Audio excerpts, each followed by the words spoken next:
اور میں آپ کو بتاؤں at the end of the day اللہ تعالیٰ سب کو برابر کر دیتا ہے. آپ دیکھیں گے کئی لوگ ہیں جن کی زندگی کے اوائل انتہائی دکھ میں گزرے ہیں لیکن پھر پوری زندگی اللہ تعالیٰ نے ان کو سکھی رکھا ہے. کئی ایسے ہیں کہ جو پوری زندگی سکھی رہے ہیں لیکن پھر آزمائش ان پہ بڑھاپے کے وقت میں آ گئی ہے، بیماری کی شکل میں، کسی اور شکل میں.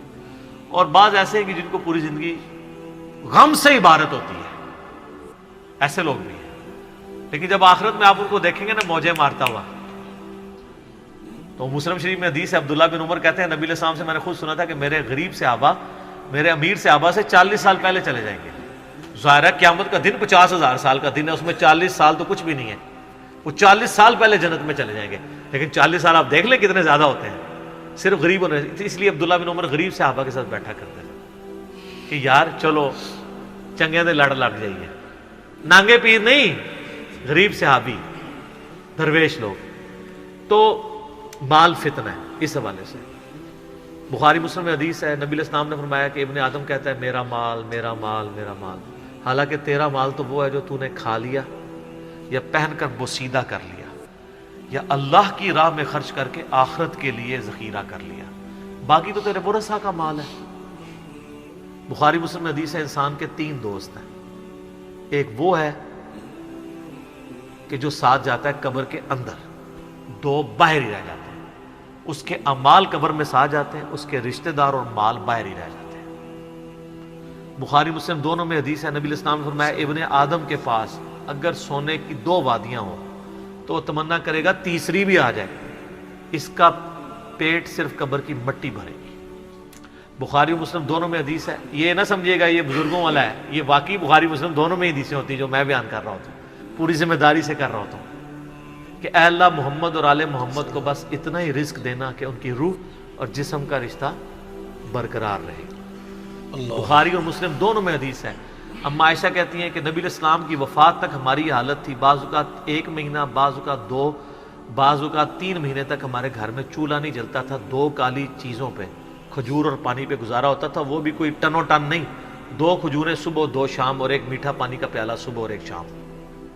حالانکہ خیبر کے بعد وسعت مل گئی تھی. نبی علیہ السلام نے فقط اڈاپٹ کیا ہوتا.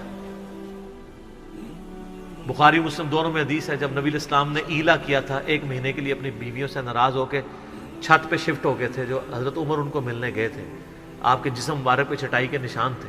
تو حضرت عمر رو پڑے، یا رسول اللہ کیسر و کسریٰ تو دنیا کے مزے لوٹ رہے ہیں اور آپ اللہ کے رسول ہو کے یہ حالت آپ کی. آپ نے فرمایا کہ اے عمر کیا تم اس بات پہ راضی نہیں ہو کہ کیسر و کسریٰ دنیا کے مزے لوٹے اور ہم آخرت کی سعادت؟ اے عمر کیا دنیا کی حقیقت ابھی بھی تجھ پہ نہیں کھلی؟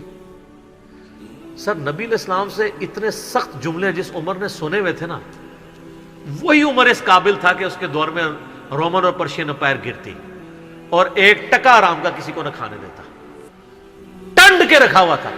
حضرت عمر کے بعد کیا ہوا ہے؟ مینجمنٹ کمزور ہو گئی ہے، وظیفوں پہ لوگ لگ گئے، تھیندے تھیندے ٹھیک ہے.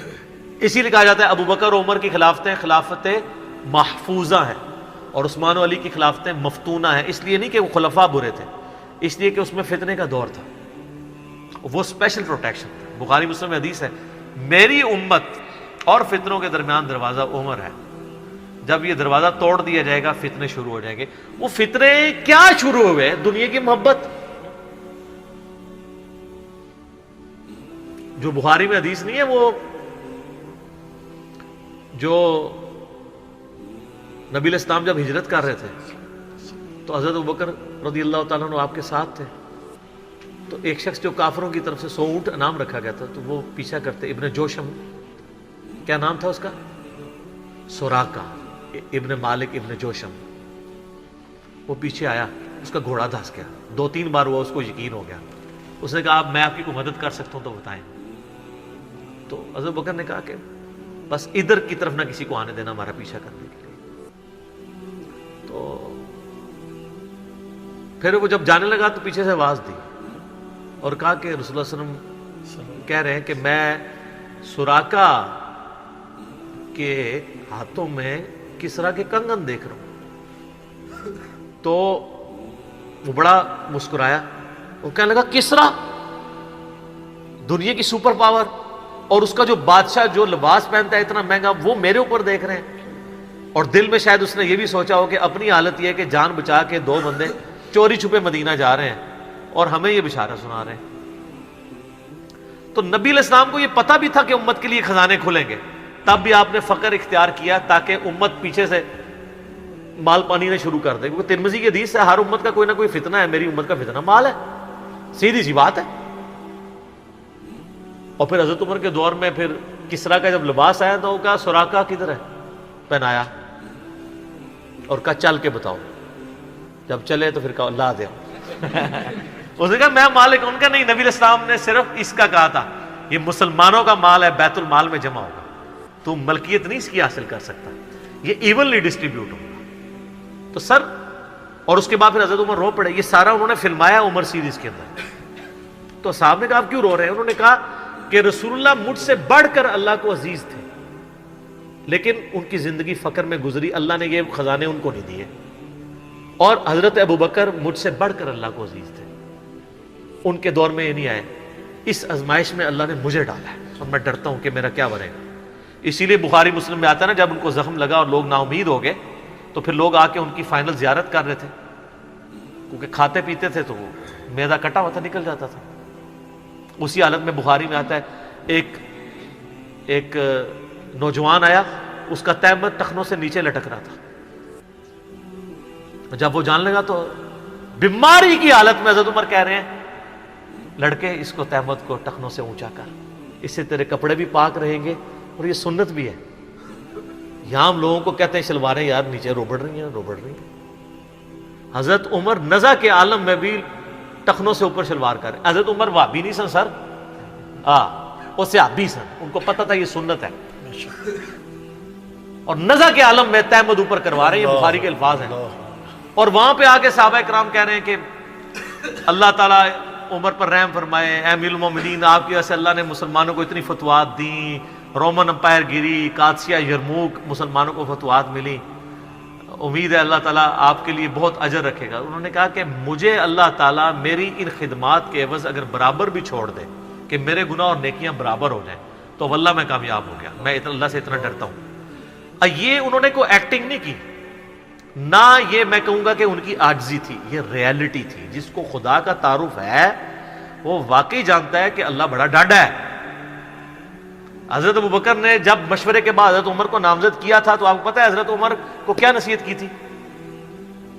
کیا عمر, ایک ہی نصیحت انہوں نے کی, ان کا اتق اللہ یا عمر. وہ عمر سیریز میں فلمایا انہوں نے, اللہ سے ڈرنا, اور جب تو جنتیوں کی طرف دیکھے نا تو دعا کرنا کہ اللہ تجھے اس میں شامل کرتا ہے, اور جب تو دوستیوں کی طرف دیکھنا تو ڈرنا ایسے کہ کہیں تو ان میں شامل نہ ہو.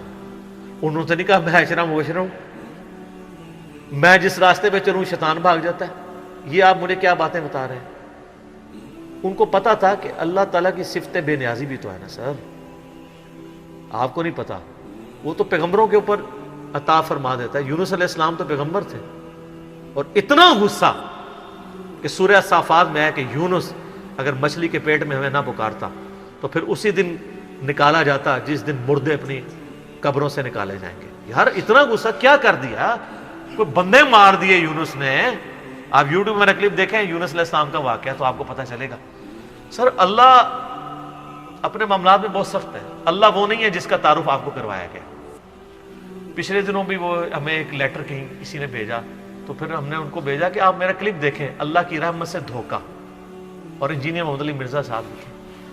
تو اس میں وہ کہہ رہے تھے, وہ تارا جمیل صاحب کہتے ہیں کہ آج کل کے مبلغین نے لوگوں سے ان کا رب بھی چھین لیا اور ان کو ڈراتے رہتے ہیں. سر کیوں نہ ڈرائیں اللہ کے بندو, قرآن کا ڈومیننٹ پورشن ہے ہی تذکیر ہے, بلکہ قرآن کا تعارف ہی تذکیر ہے, نصیحت ہے, ڈر سنانا ہے, ڈر سنانا.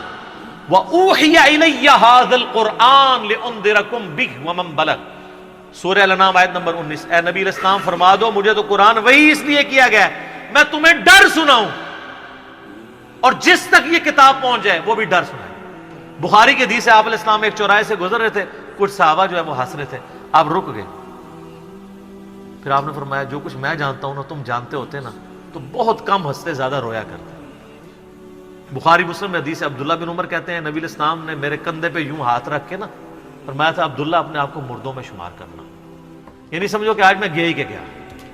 سر جب یہ تلوار کسی کے سر پہ لٹک رہی ہو نا پھر اس کا قبلہ سیدھا رہتا ہے، ادروائز وہ یتیموں کا مال بھی ہڑپ کرے گا، بہنوں کی جائیداد پہ بھی قبضہ کرے گا، اور وہ ماں باپ بھی جو اپنی زندگی میں بیٹوں کو سب کچھ دے کے چلے جاتے ہیں اور بیٹیوں کو محروم کرتے ہیں۔ ہمارے پاس تو لوگ آتے ہیں، ہم ان کو کہتے ہیں تمہارے ماں باپ دوزخ میں جل رہے ہوں گے، اب بھی ٹائم ہے کہ ان کی وصیت بدل دو۔ قرآن میں بھی ہے کہ اگر کوئی غلط وصیت کر کے آتا ہے وصیت بدلو، اس کو عذاب سے بچاؤ۔ تو کئی لوگ ہیں، میں نے دیکھا ہے ملینز آف روپیز انہوں نے ماں باپ کے مرنے کے بعد ان کے نام پہ ہوئے اپنی بہنوں کو واپس کیے ہیں کہ چلو یار ہمارے ماں باپ دوزخ میں جانے سے بچ جائیں گے۔ اگر آپ کے ماں باپ کی محبت آپ کے دل میں ہے نا تو خدا کے لیے اگر آپ یہ نہ کہیں کہ میرے ماں باپ دے گئے ہیں تو وہ جانے اور ان کا کام، یار وہ آپ کو دے کے گئے، آپ کے ساتھ نیکی کر کے گئے، اور آپ ان کے ساتھ یہ بھی نیکی کرنے کے لیے تیار نہیں ہے کہ جو مال انہوں نے کمایا تھا وہ ان کو دوزخ سے رہائی سے عطا کرنے کے لیے آپ ان کے لیے خرچ کر دیں جو آپ نے نہیں کمایا ہوا۔ تو کتنے بڑے ناہنجار اولاد ہیں آپ۔ سنن ابن ماجہ کی حدیث ہے تو اور تیرا مال تیرے باپ کا ہے، بہت بڑی بات ہے۔ ماں باپ بغیر اجازت کے بھی اپنے اولاد کے مال میں سے لے سکتے ہیں، یہ ذہن میں رکھیے گا، بڑا حق ہے۔